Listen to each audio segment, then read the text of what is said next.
Greetings, I am Tom Earl, and this is my year of depth. We know you could be anywhere, so the fact that you are here today, sharing your greatest gifts, your time and energy, it means the world to me.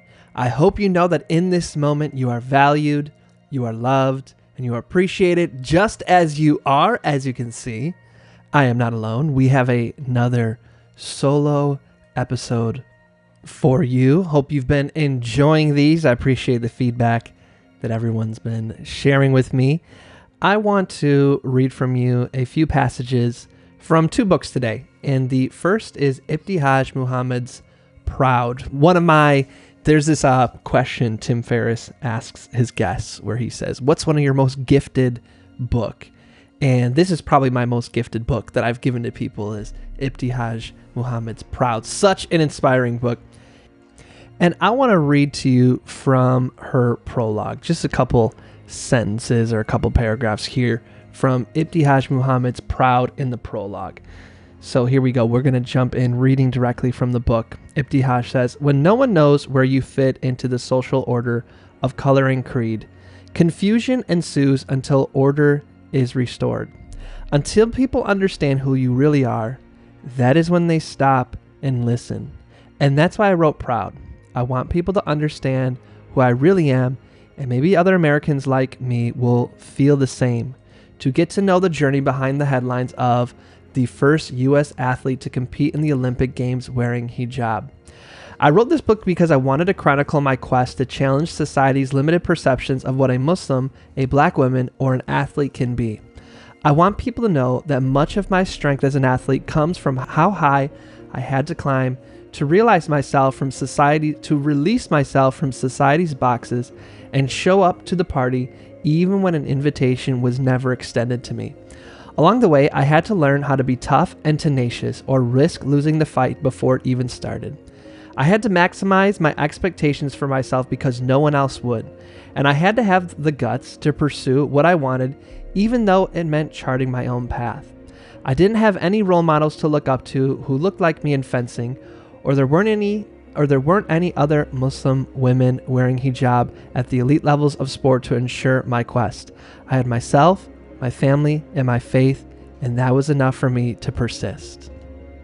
There are many reasons why I wanted to read this chapter, passage to you. For one, it's one of my dreams to have Ibtihaj on the podcast, so this is my way of having her on the podcast in the meantime.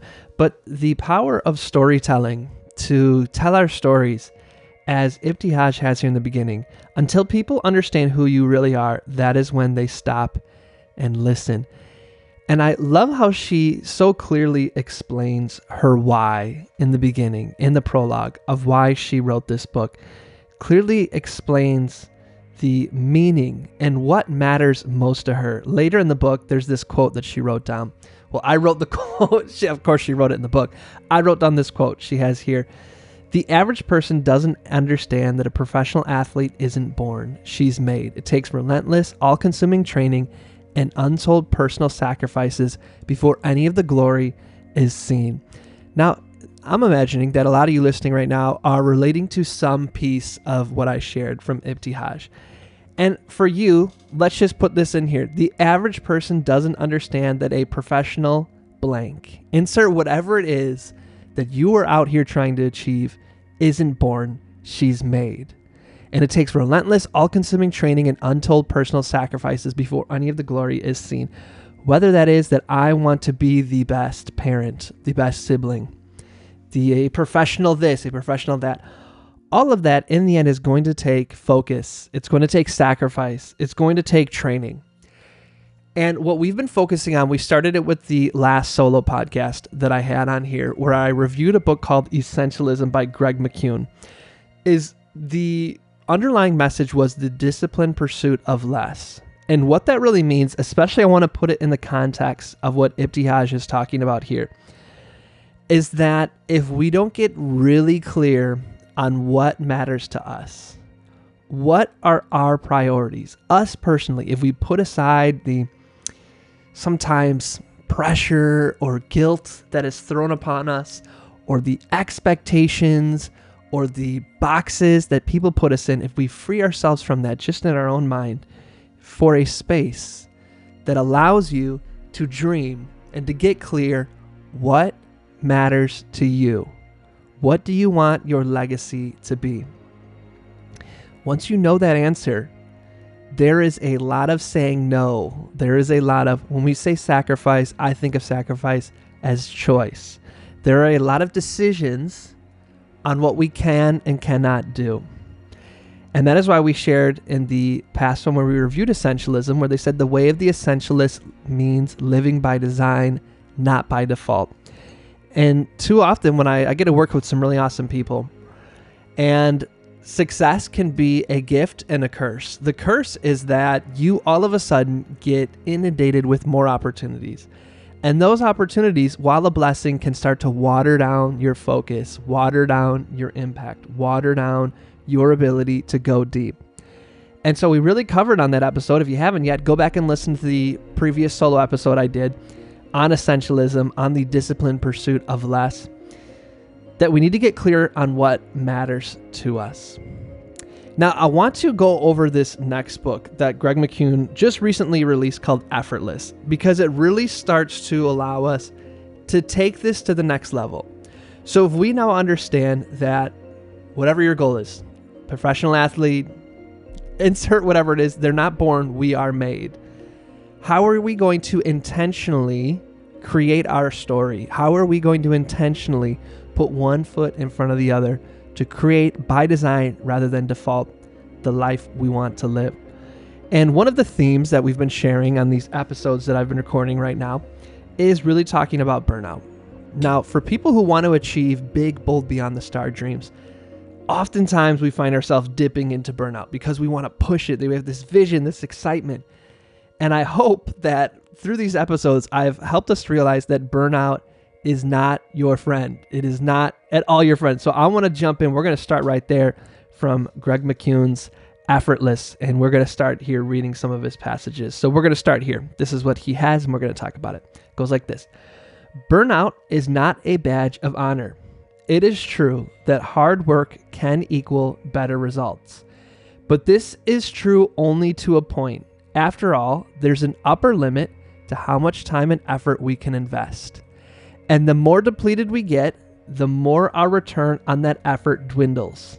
This cycle can continue until we are burned out and exhausted and still haven't produced the results we really want. You probably know this. You may be experiencing it right now. But what if, instead, we took the opposite approach? If instead of pushing ourselves to, and in some cases well past our limit, what if we sought out an easier path? I want us to sit on that for a little bit. We're going to break this down a little bit. I talked about this on our Burnout episode, that there is a limit to the input creating positive output. And it's in this book where, let's say it's past 50 hours a week. Each hour you put in over those 50 hours actually doesn't create or produce the same equivalent of output as when you're rested. Now, I get it. Sometimes there's some to-dos. You got to chop off the list. You got to get them going. But when it becomes habitual, when we say to ourselves, I just need to work more. I just need to work harder. That philosophy, actually, when we scientifically tested out, hundreds of people, they figured these things out, and, they're controlled environments, we find that it's a lie. We are lying to ourselves that it is more of an emotional addiction than having anything to do with actually creating positive output. Now, the thing is, though, if we look at a lot of people who are successful, what we hear the most is how they worked hard. They worked countless hours. They sacrificed. They did all of these things. And so there becomes this connotation that success has to come from self-sacrificing, sometimes painful truths, right? Painful energy, painful time, and you got to grunt and work and work and work. And so even asking this question, right, where Greg McKeown says, but what if we took the opposite approach? What if instead of pushing ourselves to, and in some cases well past our limit, what if we sought out an easier path? Let me give you some examples in my life. So I am recording right now these podcast episodes. It is the end of June. And over the course of about 2.5 weeks, I will have, by the time this is done, next week, Thursday, today's a Thursday, so 7 more days, I will have recorded about 24 episodes. And so that'll take me, with episodes, probably until the end of November. And it is an undertaking. You should see my calendar, back-to-back episodes. I have to make sure I finish this episode we're on right now, and the next 20 minutes I have a stopwatch in front of me, because right at the top of the hour I have 4 back-to-back interviews. And to do that, I was at first saying, let me get all these episodes done at one time. It's what I like to do, so that I have them done and we can take the next 4 months to edit them, share them, those kind of things. What I at first did for the first 4 days of this 2.5 week recording blitz, if you will, is I said, I'm going to do this and I'm going to keep doing everything else that I was doing. What happened? It was terrible. I hated every second of it. I started to look at this as, okay, I need to do 24 episodes. Let me just get this done. Let me just check it off my list. I just want to be finished. And at the same time, there was the other commitments I was making, saying I can record all these episodes and at the same time I can do all these other things. Those things were starting to become watered down. So I realized this isn't sustainable. Something has to give. And so I sat down and I thought about it. I thought, should I not record all these episodes at one time?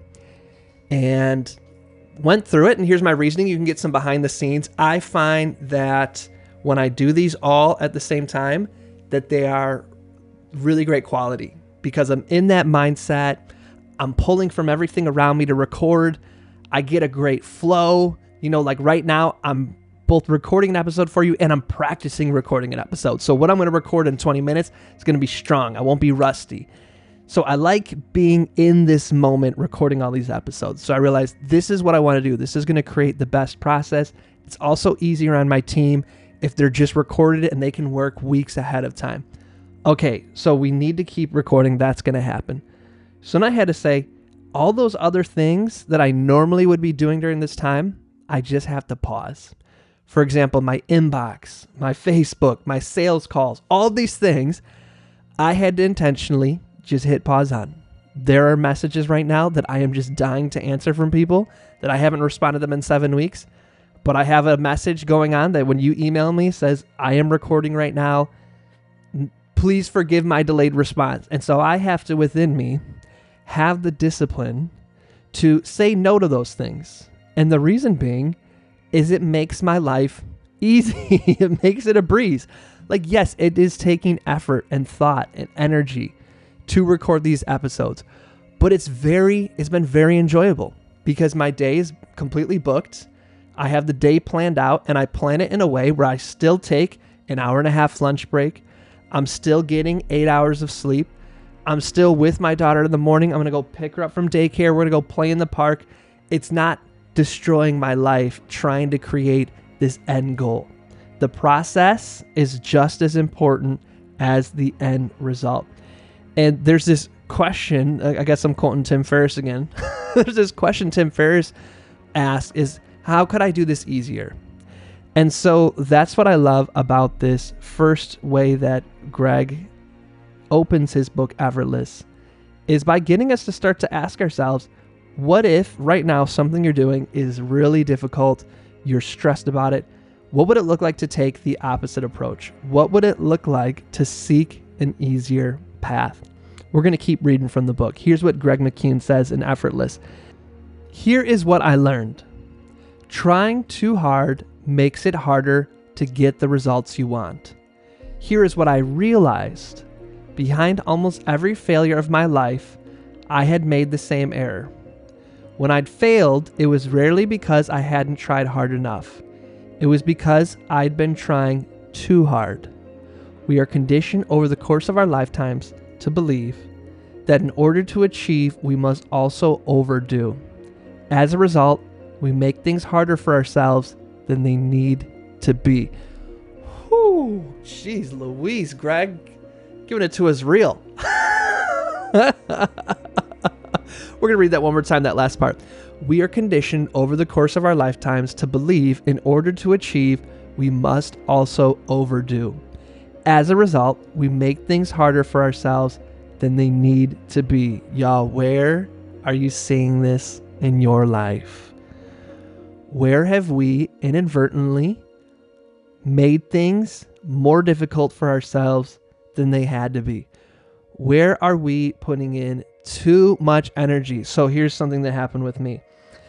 What was that thing called? Oh man, this is the state of the tech industry. It's hard to remember the tech. Okay, here we go. Clubhouse. When Clubhouse had its big boom, I'm in the entrepreneurial marketing, social media, digital marketing space. So I had to check it out so I could see, taste it, experience it. And one thing that was working well is you're in a Clubhouse room with somebody. And what you would do if you're active like me is you would go to each person. Let's say there's 50 people in the room. You would click on their profile. You would then go on their Instagram. You would then follow them. You would then DM them and say, hey, I see we're in the same Clubhouse room. And I would say something I'm getting out of it. So it'd be genuine. I really liked hearing this. How have you been enjoying it? So it's, genuine. I'm genuinely reaching out to these people, seeing what their thoughts are. And we'd go back and forth, have a conversation. And then, we'd get to where they're like, oh, I see you do Facebook ads. Could we get on a phone and see if you could help me? So, on average, let's say every 50 people I message like this, I don't know, 5 or 10 of them, we get on a sales call and become customers, those kind of things. Now, that being said, once again, I was trying this tactic, which is very time consuming, while also doing everything else in my life that I was doing. And I had to sit back and just realize I do not have the capacity to master another social media platform. And right now, people are paying me to be really good at, not really good, to be excellent at Facebook ads, Instagram ads, YouTube ads. So paid traffic. They're not paying me to tell them how to use Clubhouse. And so while I now know what this is like and I can give advice to people, I need to now go back over to what is my focus. What is the thing that I want to focus on? And so instead of being like, now I'm going to do this additional thing and make it harder on myself, I got very clear. I went back to my lane, what matters most to me, and overcomplicated things. So where right now in your life are we taking on this conditioning, this belief, this limiting belief that in order to achieve, we must also overdo, and therefore making things harder for ourselves than they need to be? Let's jump back into the book. Here we go. Greg McKeown, Effortless. Strangely, some of us respond to feeling exhausted and overwhelmed by vowing to work even harder and longer. It doesn't help that our culture glorifies burnout as a measure of success and self-worth. The implicit message is that if we aren't perpetually exhausted, we must not be doing enough. That great things are reserved for those who bleed, for those who almost break. Crushing volume is somehow now the goal. I'm going to run this back again. We're going to take it piece by piece. Strangely, some of us respond to feeling exhausted and overwhelmed by vowing to work even harder and longer. Have you ever, this is me now, I'm not reading. Have you ever seen your huge to-do list, felt overwhelmed, felt that there's not enough opportunities for you to relax? I see people do this when they're about to go on vacation. I'm going to go on vacation. I'm going to relax. And so I can relax, I am going to try to do every single thing possible this week. Now, already you're barely able to get to everything that you need to get to. You're trying to do 60 hours of work in a 40-hour week. And now we're going to go on vacation. And so I'm not only going to do the things that need to be done this week, I'm going to try to do the things that I would normally do while I was on vacation. So now I'm going to try to fit in 120 hours of work into 40 hours of work. Y'all, does this sound familiar? I know it sounds familiar to me. Okay, we're going back to the book. It doesn't help that our culture glorifies burnout as a measure of success and self-worth. I see floating around quite a few times Elon Musk talking about work, don't sleep, but we're not just going to blame this all on Musk. How many times have we seen this? People talking about, I'll sleep when I'm dead, all of these kind of things. Going back to the book, the implicit message is that if we aren't perpetually exhausted, we must not be doing enough. That great things are reserved for those who bleed, for those who almost break. Crushing volume is somehow now the goal. How many folks feel guilty when you take a lunch break? How many people feel that desire to check your phone? Let's flip it so that we're not just talking about work. How many people feel like I should be giving more to my kids? This is me being a bad parent by taking time off. I couldn't possibly be away from my kids for that long. I couldn't possibly have someone else watch them. It must be me. Friends and family, I must help here. I must be the one that takes this and does that and plans this and helps with this person and figures out this person's problem. How many of us put the crushing volume upon ourselves, feeling like that is the goal? Whew. This one's big, y'all. It's tough because it's systemic. And Greg talks a lot in this book about the need for systems and that how systems relieve this pressure. For example, he talks about having a hard stop, hard start time of the day. He goes into this in more detail. Y'all got to get this book for sure. But having a hard stop, hard start time. Deep work also talks about that in the book Deep Work. If we're going to do meaningful work, we have to be able to have uninterrupted periods of time to focus on what matters.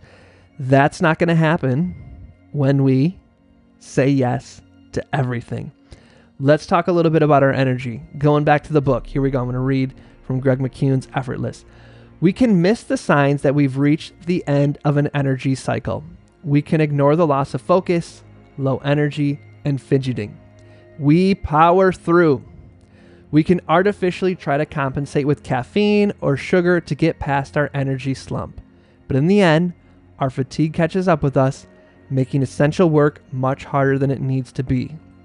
The easier way is to replenish our physical and mental energy continuously by taking short breaks. Okay, let's pause here. We're going to talk about what we can do, but let's just first talk about right here some of the problems. So we have here that we often miss our energy cycles. So, for example, a lot of us probably, if we're pushing through lunch, if we're not taking a lunch break, right around that noon, 1 o'clock, 2 o'clock, 3 o'clock rock time of day, you start to get a little tired. Now, if we try to push through, what happens is our energy and our concentration drops. Let me give you an example for myself. So I had been trying to figure out, so once a week, because I read Tiffany the Budgetnista's books, and Rachel Rogers' We Should All Be Millionaires. I read these awesome books. And it talks about how each week you should do some financial wellness with your life. So, looking into your finances, all these things. You got to read the book. But they have all these exercises you should do once a week. So I kept trying to figure out, where in my week am I going to do this? So what do we say when we can't find time for it during our work week? I know. I'll do it on the weekend. So Saturdays are my day that I spend the whole day with my daughter. Everything is just focused on her since, I work during the week. So it's my opportunity to have that balance. So we go to the park in the morning and we do music, all these kind of things. So she takes about an hour and a half nap. So I said to myself, what would be a good idea? I'll do the money stuff during that hour and a half nap that she's taking. So what I do is I'd get her to sleep. I'd run and make something to eat it really quick, and then I'd sit down on the computer and be like, awesome, now I'm going to work on this. So I want you to picture, I've worked Monday through Friday, when I say like crazy, I work reasonable hours because I put this stuff into practice, but still, it takes a lot of energy. Then in the morning, I'm getting up early in the morning to be with my daughter. I'm hanging out with her until she goes to sleep. So from the week, I need extra rest on the weekend. So I'm getting up early right away on Saturday, playing with her, takes a ton of energy. Now it's time that I should be resting. Instead, I'm sitting in front of the computer I've been staring at Monday through Friday, being like, okay, time to do this money stuff Tiffany and Rachel told me to do. And what would happen is I'd be like, oh, let me just check out this one YouTube video. Okay, let me just read this real quick article. Let me just do this. Let me do that. And in the end, I was going to say I'm going to do an hour and a half of this money stuff. Maybe about a half hour of it was productive. The rest of it was my brain desperately seeking a break. And so I realized this isn't working. My body needs to take, while my daughter's sleeping, my body's like, you need to also rest. So when she wakes up, you're ready to go. I want you to become self-aware when you are pushing past your energy cycle and you don't give yourself a break. I want you to notice how you are much more likely to get lost in a rabbit hole on Facebook, Instagram, YouTube, a conversation with a colleague, any of these kind of things. And how you're not doing that because you're lazy or ADHD or whatever these things. It's because your body is like, please, please let me take a break. And so we should instead be proactive and intentional. And instead of these kind of half-hearted, weird breaks, take an actual break. Let's go to the book here, what Greg gives as advice. Here we go. The easier way is to replenish our physical and mental energy continuously by taking short breaks. We can plan those breaks into our day. We can be like the peak performers who take advantage of their body's natural rhythm. We can do the following: dedicate mornings to essential work. Break down that work into 3 sessions of no more than 90 minutes each. Take a short break, 10 to 15 minutes in between each session to rest and recover. And he goes on and gives more and more things you can do. Y'all, this book is absolutely phenomenal. I'm telling you. And so my reason for bringing this book up for you and starting with Essentialism last week is I know if you're listening to this that you have important work that you are being called to do, that you have a mission that you feel within you. And I would guess that that mission breaks off into many different roaring rivers. That mission will go into your personal life with your relationships, your work life, your health and vitality, all of those things. And if we don't get clear on what really matters to us and then create the systems, the rituals, the boundaries, the structure, and the discipline, what will happen is days, weeks, months, years, a lifetime will go by, and we will realize that more often than not, we got caught up in the trivial. We got caught up in the being a pleaser. We got caught up in the busy work rather than the deep work. And so these are 2 books that for me, this has really helped me really hone this in and try to get a grip on this. And so I'll leave you with the takeaway message. One of the takeaway messages that Greg McKeown has in his book, Effortless. And he says this: if you take away just one message from this book, I hope it is this: life doesn't have to be as hard and as complicated as we make it. Each of us has, as Robert Frost wrote, promises to keep and miles to go before I sleep. No matter what challenges, obstacles, or hardships we encounter along the way, we can always look for the easier, simpler path. And my invitation to you is to go within and reflect upon when you hear something like, there is an easier way, that oftentimes we are overcomplicating our life, that we are oftentimes seeing busyness as a badge of honor, and that you can actually achieve what you're looking for more effectively and in a more impactful way by actually finding an easier way to do it. I invite you to see what comes up for you when you hear that. What insecurities, what limiting beliefs, what disbelief comes up. Trace it back to its root, and then slowly but surely start to experiment with the question, what would this look like if it was easier? My friends, I appreciate you so much for joining us. If you're looking for resources on how to make Facebook ads and digital marketing easier, we do have a bunch of resources for you. You can find by going to tomearl.me/ads, tomearl.me/ads. I would love to know what you thought of this episode. You can let me know by going to my Instagram, by going to any of my social media, actually, at Tom Earl Artist. Send me a DM, or you can email me, tom@tomearl.com. I appreciate you so much. I'm looking forward to joining you again next week. As always, I'm wishing you peace and blessings. Thank you. One more thing. I'd love to continue the conversation. Feel free to join me at tomearl.com/join. Subscribe below, or let's connect on social media. Tom Earl Artist. Thanks again for watching.